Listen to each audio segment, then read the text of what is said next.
오늘은 4월 13일입니다. 코스피 차트를 먼저 보려고 하는데 월봉이고요. 저는 코스피는 올해 중순까지 천천히 내려갈 걸로 보고 있는데 월봉 상단 쪽을 보시면은 이런 라인이 있어요.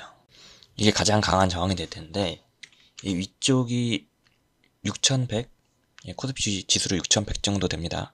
여기를 넘기가 굉장히 힘들 거예요. 월봉은 가장 강력한 저항 라인이 될 거고 밴드 상단도 6000 정도에 머물러 있는데 여기를 못 넘었어요, 이번 달에. 그래서 4월달 중에 여기를 계속 넘기려는 시도를 할 거고, 못 넘어서 다음 달 봉이 뭐 이 정도나 이 정도에서 시작을 하게 된다. 그러면 밴드가 이렇게 쭉 펴지면서 점점점 하락 추세로 가게 되는 그림이 나오겠죠. 그래서 이번 달에 여기를 못 넘냐가 굉장히 중요한 문제인데, 이 강세장을 이어가려면 이 밴드 상단을 계속 유지하는 게 필요해요. 이렇게 이 밴드 상단에 밖에서 놀아야 돼요. 이런 식으로. 근데 이 안쪽으로 들어오는 순간 상승장은 끝났다고 봐야 되거든요. 근데 벌써 안으로 들어온 상태고 이번 달마저 이 밴드 안쪽에서 여기 어딘가에서 완성이 된다. 다음 달 5월달 봉도 5월달에 여기서 완성된다. 그럼 이 밴드 안쪽으로 들어오기 때문에 상승장은 끝났다고 확실히 봐야 되고 이 중앙 라인을 만날 때까지 계속 내려올 거라고 보는 게 맞습니다. 월봉으로 1, 2, 3, 4, 5가 다 나왔어요. 그리고 A, B가 나왔고 이제 C가 나오겠죠. 이게 가장 자연스러운 현상인데 뭐 세력들의 마음으로 이렇게 페이크 쓰고 올라갈 수도 있긴 하지만 기본적으로는 이게 5개가 나왔고 하락 A, B, C가 나와야 될 차례이기 때문에 이만큼 큰 이 정도 크기의 C파동 하락이 나와야 됩니다. 그게 나오면 어느 정도 조정이 끝났나 보다 하고 스스로 이제 진입각을 보는 시각을 가질 수 있겠지만 지금은 들어가기 되게 안 좋은 것 같아요. 좀 큰 하락을 앞두고 있는 상황일 수도 있기 때문에 굳이 들어갈 필요가 없다. 이렇게 상승세가 꺾인 상황에서 게다가 큰 하락 파동이 하나 남아있는 상황에서 뭐 확실하지 않겠지만 하락 가능성이 훨씬 높은 상황이기 때문에 굳이 코스피를 지금 건들 필요는 없다. 저는 그렇게 보고 있습니다. 특히 이 RSI도 상당히 높습니다.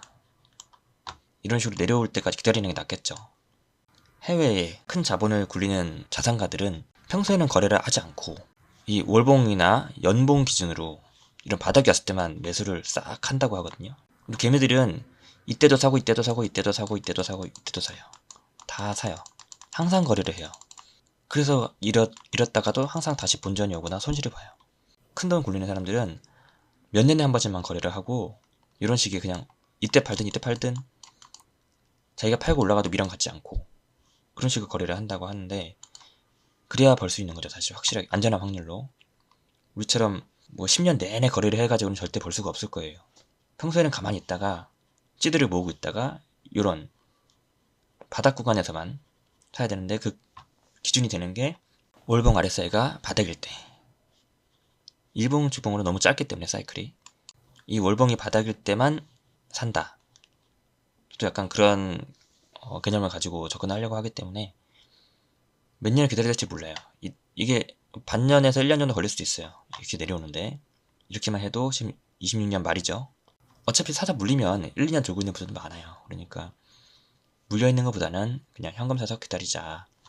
그래서 코스피는 차라리 지금은 그냥 현금 채굴을 하시고 이렇게 내려오는 걸 기다리는 게 낫겠다. 올해 말이나 27년 초가 되겠죠. 그때쯤 바닥이 오면은 매수를 해보자. 나스닥도 월봉으로 상당히 고점이에요, 사실. 얘도 이런 게 오면 좋은데 얘는 나스닥은 워낙 위에서만 오는 애예요, 이렇게. 그래서 내려온다 그래도 요 정도 내려올 수 있겠죠. 근데 경기 침체가 제대로 온다 그럼 이렇게 올 수 있겠지만 나스닥은 좀 예상이 어렵죠. 그만큼 시장이 크고 안정적이기 때문에 한국이야 변동성이 크고 다시 바닥이 온다고 좀 느낌이 오는데 나스닥은 워낙 예측이 어려워요. 그래서 나스닥은 이 RSI 바닥을 기다리기보다는 이 밴드 하단을 기다리는 게 낫다고 보거든요. 이렇게 언젠가 얘가 올라가면서 이렇게 만날 거라고 생각해요. 요 정도 살만하구나. 그 정도 관점을 볼 수 있을 것 같고 지금 요 봉 하나 사이에도 하루에 10% 20% 오르는 종목들이 많았어요. 오늘도 뭐 하락 추세가 살짝 보이긴 하지만 분명히 큰 상승폭을 보인 종목들도 있었겠죠. 그런 것들을 보면은 계속 조바심 나고 매수 안 하면 벼락가지가 되는 것 같고 하지만 결국은 코스피는 약세로 전환할 거라고 보고요. 천천히 내려가는 과정이기 때문에 이게 상승장인지 하락장인지 참 헷갈릴 수 있어요. 요 시장을 저는 못 먹었기 때문에 저는 이때 개인 사정으로 주식을 안 하고 취업 준비를 했기 때문에 요 시장을 못 먹었어요. 이제 와서 시작을 한다? 그건 굉장히 안 좋은 선택인 것 같아서 그냥 기다리겠다.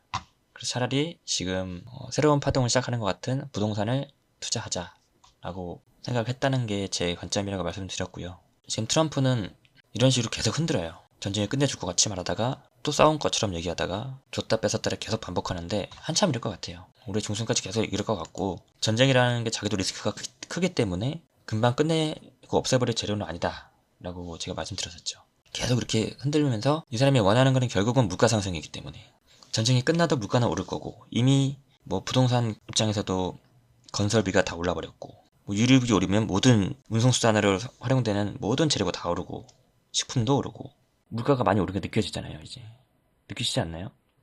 되게 많이 체감되는 게, 맘스터치 햄버거를 샀는데 9,000원대더라고요. 사이버거 세트가. 몇 년 전 제가 회사에서 일하면서 먹을 때는 4,800원이었거든요. 그 기억이 나는데 4,800원이던 햄버거 세트가 지금 9,200원이 됐어요. 몇 년 사이 된 것 같아요. 6, 7년 됐을까요? 그 정도 사이에 이렇게 올라버렸는데 사실은 물가가 2배 가까이 올랐죠. 우리 월급은 근데 크게 오르지 않았거든요. 월급은 2배가 안 됐는데 물가는 2배가 됐어요. 되게 무서운 현상이에요, 이게. 전쟁이나 또 우리 나라에서도 돈을 계속 풀고 있고, 요즘 뭐 삼성전자와 하이닉스가 상여금을 수억대로 받는다. 그것도 사실 100조 이상의 돈이 풀린다고 보거든요. 추경이 한 2, 30억, 2, 30조 될 거고, 어떻게 물가에 반영이 될 것인가가 되게 겁나요.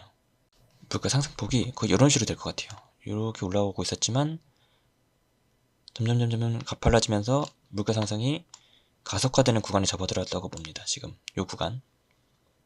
이때 우리가 어떻게 살아야 되냐. 대부분 분들은 물어보면 그러니까 투자를 해야지, 재테크하고 주식해야지. 그런데 기득권들이 우리가 주식을 해서 이때 같이 자기 자산을 따라오게 만들어주겠느냐? 안 그러겠죠.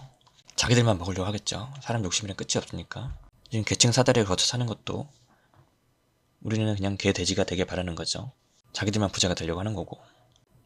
예전부터 국가에서 하는 얘기, 큰 기관에서 하는 얘기 다 반대로 해야지 돈을 버는 경우가 많았어요. JP모건 같은 데서 비트가 오른다 하면 떨어지고, 비트를 막 욕해요. 비트는 영원에 수렴할 것이다, 쓰레기다 라고 말했지만 사실 자기들은 뒤에서 매집하고 있었죠.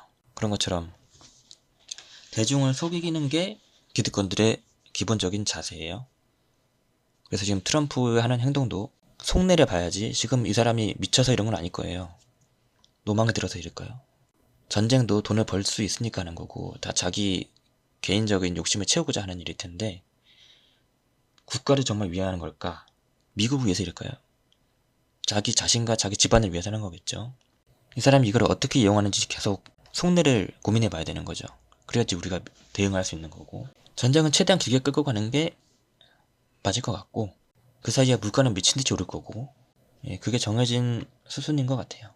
전쟁을 계속 끌고 가는 것보다 악재를 만들었다가 호재를 만들었다가, 호재와 악재를 파동으로 줘야 물가가 더 빨리 오르잖아요. 사람들이 적응을 못하게 만드는 거죠. 전쟁이 계속 유지되고 있으면 사람들이 감각이 무뎌져가지고 악재로 인식을 안 하거든요. 그래서 호재를 줬다가 악재 줬다가 이렇게 해야지 주식이 떨어지든지 변동성이 커지든지 하면서 또 거기서 물가가 오르는 거죠. 화폐 가치가 떨어지고. 그런 목적으로 계속 흔드는 것 같아요. 또 이거 말고 전쟁이 끝나더라도 다른 악재는 많이 있을 거예요. 이게 후폭풍으로 이미 유가가 오른 상태에서 다른 뭐 경제 지표가 무너졌다든가, 기업들이 많이 어려워졌다든가 핑계거리 되면서 또 악재를 만들어내는 연쇄적인 작용이 나오겠죠. 그런 것들 생각하면은 한 2030년까지는 계속 힘들 것 같아요. 저와 같은 개미들이 살아가기에는 되게 힘든 세상이 되겠구나. 물가가 얼마나 올 것이냐, 또 회사는 얼마나 다닐 수 있을 것이냐, 이게 하루하루가 좀 걱정이 많이 돼요. 제가 주식보다는 부동산에 집중하는 이유가 지금 공급 자체가 많이 줄었어요. 이상하게 민주당이 되면 그런 것 같기도 한데, 저는 정치에 별로 관심은 없는데 나이를 먹어가다 보니까 민주당이 집권을 하면은 집값이 오르네, 주식도 좀 오르네, 이거 느껴지긴 하더라고요. 이번에도 부동산에 관심을 가지게 됐는데 자료를 찾아보니 공급이 이렇게 줄었어요. 20년에는 굉장히 적고 27, 28년까지도 굉장히 공급이 적더라고요. 그래서 부동산 상승장이 2년 정도는 가겠구나. 2년. 그걸 좀 예상해 볼 수가 있었고, 부동산 차트예요. 매수지수, 심리지수라고 볼 수 있죠. 얘는 한번 오르면 한 2년 정도 유지되는 특성이 있어요. 이만큼. 이게 보통 2년 정도예요. 2년, 3년 정도인데 이번에도 지금 막 상승을 시작한 단계이기 때문에 이만큼 가지 않을까 예상할 수 있는데 이게 28년도까지 보통 될 것 같아요. 그런데 아까 표에서 봤듯이 아까 여기서도 봤듯이 공급 부족이 28년도까지 유지되거든요. 그래서 좀 신기하게 이 차트에서 나온 사이클의 예상이랑 좀 비슷해요. 이만큼이 공급이 되게 부족한 기간이거든요. 서울에. 경기도도 그렇고 서울 수도권에 이만큼 공급이 부족해요. 그런데 이 상승 사이클도 이만큼 갈 것 같이 보여요. 그래서 2, 3년 정도는 부동산이 좀 분위기가 좋을 수 있겠구나. 게다가 유가를 올리면서 지금 신축도 굉장히 어려워졌어요. 건설 단가가 너무 올라왔기 때문에 웬만하면 이 기간에는 건설사들이 신규 착공을 하기가 어렵고 하더라도 분양가가 너무 올라갈 거예요. 그래서 기존 준신축이나 현재 신축인 애들이 그대로 상승세를 끌고 가는, 공급이 줄어들고 지금 이미 지어진 애들이 상승세를 끌고 가는 기간이 될 것 같아요. 그래서 오히려 이 기간에는 주식은 이제 약세로 약간 전환을 하고 부합을 하면서 부동산이 갈 것 같다라고 저는 예상을 하고 있었습니다. 지금 주식이 이렇게 되면서 옛날 17년, 18년도에 비트코인 제가 한창 할 때도 그런 분들이 꽤 많았는데 전업 투자하시려는 분들이 되게 많아요. 이때 이런 장을 겪고 나서 뭐 약간 저보다 젊은 세대들은 이럴 때부터 주식을 해서 이만큼을 겪었기 때문에 주식에 대한 자신감이 되게 넘쳐요. 회사 왜 다녀? 이 생각을 할 수밖에 없거든요. 그런데 제 주변에 전업으로 전환하신 분들은 다 결과가 안 좋아요. 사실 망했죠. 제 주변에 없어요. 우리나라에 몇 명 없을 거예요. 잘 없고 장이 좋아서 번 거지 자기가 실력이 있던 거 아니거든요. 그거를 잘 몰라요. 이런 구간에 들어왔을 분들은 자기가 실력이 있다고 착각을 해요. 이럴 때 들어와서 이렇게 내려가는 하락장에 다 잃고 다 날려먹습니다.